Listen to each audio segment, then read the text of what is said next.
Rob Demovsky is a ESPN Packer reporter joining us from Lambeau. What did you make of Aaron Rodgers' comments yesterday about his knee, Rob?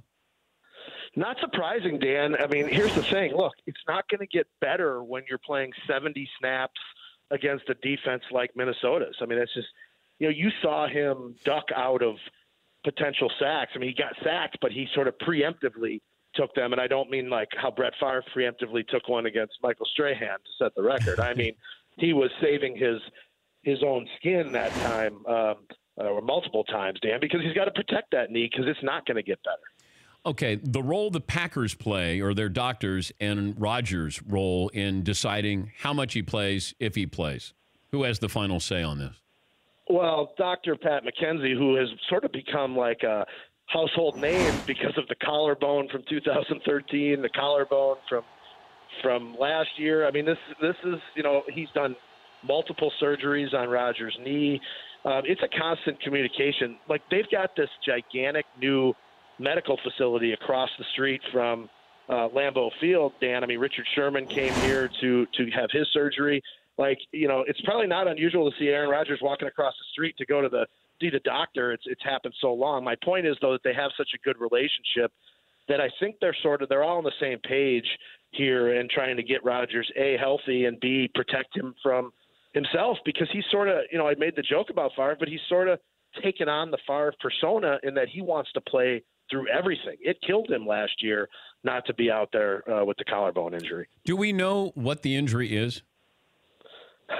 No. He first said it was a sprain, which, our own Adam Schefter reported that it's not a ligament damage, that there's some sort of a compression injury. It's probably a bone bruise. He's probably stretched out a bunch of stuff, but no, only Aaron Rodgers, Mike McCarthy, and probably the doctors are the only ones that actually know what it is. So the most famous person in your state, and we don't know what his medical condition is, Rob.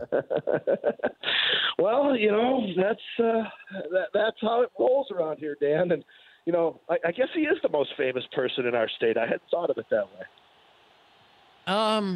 He said that he's worried. It's not going to get better, but, can you still, I guess, how does he approach being Aaron Rodgers? He can't be the Aaron Rodgers who, does whatever he wants. Right. What do you see? What are the modifications you see with Aaron Rodgers? Yeah, I actually just got done sitting in Mike McCarthy's office talking about that very subject, and for a piece I'm writing tomorrow on ESPN.com, shameless plug, the idea that he can adapt his game. He might be the most adaptable quarterback in the NFL. I mean, yes, he's talented in all these other areas, but the fact that he can basically become a different quarterback and still, be a 100 passer rating guy as to use his words, a statue, just speaks to how dynamic he is. And that's why they have a chance to be successful, even if he is half of what he was, going into the season when fully healthy. How good is this team? Well, how good is the defense, I think, is the question that needs to be asked, because as long as Rodgers is on the field, their offense is going to be very good. This defense went through such a transition from Dom Capers to Mike Pettin. And unfortunately, there's been a few times where it's looked a little bit more like a Capers defense early on. I think people thought everyone was going to snap their fingers and all of a sudden we were going to see the Rex Ryan, Mike Pettin defense that dominated when they were, with the Jets. And it hasn't happened yet.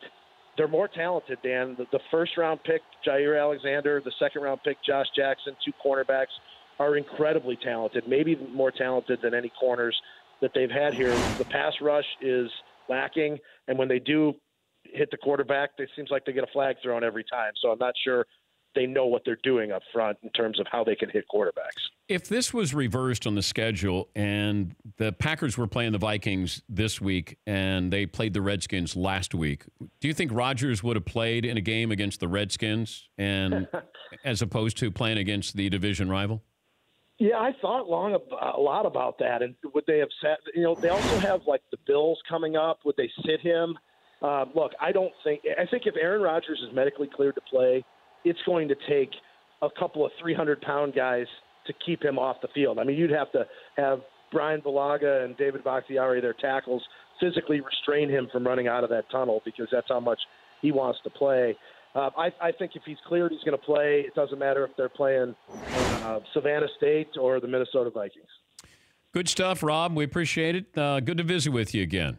It's been too long, Dan. I was driving over to Lambeau, and here's how long it's been. I didn't even realize you had your own satellite radio, Sirius satellite radio station. I am duly impressed. Thank you, Rob. We've both accomplished great things in the last couple of years.